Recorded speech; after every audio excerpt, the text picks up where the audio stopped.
વલસાડની નાર નદીને કાંઠે ખલીલ જીબ્રાન લિખિત ભય કવિતાનો ભાવાનુવાદ માણો.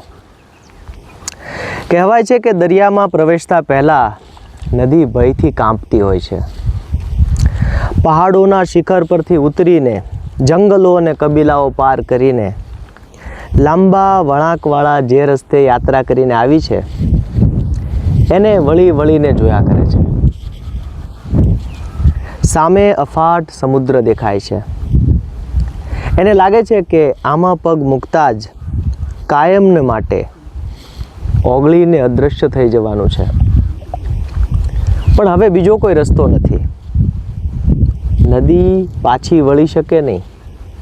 કોઈ પાછું વળી શકે નહીં. અસ્તિત્વમાં પાછું વળવું અશક્ય છે. નદીએ મહાસાગરમાં પ્રવેશવાનું જોખમ ખેડવાનું જ છે. કારણ કે તો જ ડર દૂર થશે. કારણ કે તો જ એને ખબર પડશે કે વાત દરિયામાં ઓગળવાની નથી, પણ સ્વયં દરિયો બનવાની છે. ખલીલ જીબ્રાન.